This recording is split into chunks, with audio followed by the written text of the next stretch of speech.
الحمد لله رب العالمين.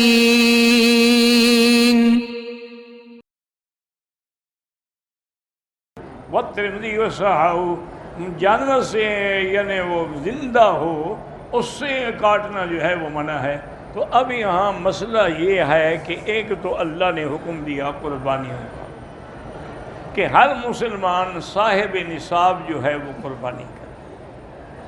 بعض ائمہ تو یہ فرماتے ہیں کہ ایک جانور جو ہے وہ اپنی طرف سے اور اپنے خاندان سارے کی طرف سے وہی ایک جانور ہی کافی ہے، لیکن امام ابو حنیفہ رحمۃ اللہ علیہ فرماتے ہیں کہ ہر بندے کا الگ جانور ذبح کیا جائے گا۔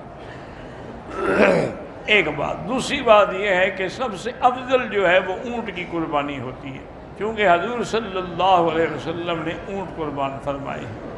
اور اسی طرح یہ بھی معلوم ہو گیا کہ اونٹ میں 7 حصے ہیں اور گائے میں بھی 7 حصے ہیں، باقی دمبا بکرا بکری ان میں 1 حصہ ہے۔ اور تیسرا مطلب یہ ہوا کہ اگر اونٹ کو ذبح کیا جائے تو اس کو لٹایا نہ جائے بلکہ کھڑے ہوئے ذبح کیا جائے، اور باقی جانور جو ہیں ان کو لٹا کے ذبح کیا جائے۔ اور یہ بھی حکم ہے کہ آپ کی جو چھری ہے وہ تیز دھار ہو تاکہ جانور کو ذبح میں تکلیف نہ ہو۔ اور یہ بھی حکم ہے کہ جب ذبح کر دو تو اس کو اچھی طرح ٹھنڈا ہونے دو، جب اس کی حرکت ختم ہو جائے تو پھر اس کو کاٹیں، ورنہ اس سے پہلے کاٹنا جو ہے وہ جائز نہیں ہے۔ اور اسی طرح یہ بھی ہے کہ آدمی خود ذبح کرے یا اپنی طرف سے کسی کو وکیل بنائے۔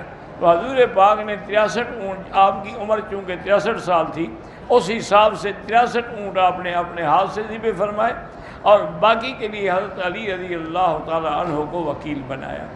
اور یہ بھی حدیث میں ہے کہ جب آدمی قربانی ذبح کرے تو اس جانور سے گوشت لے کے پکا کے کھانا جو ہے یہ بھی سنت ہے حضور صلی اللہ علیہ وعلا آلہ وصحبہ وسلم تسلیما کثیرا کثیرا۔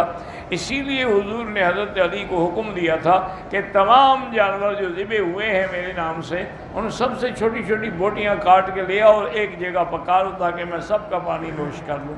تو آپ نے نوش بھی فرمایا اور اس کا شوربہ جو ہے وہ بھی استعمال فرمایا۔ واللہ اعلم۔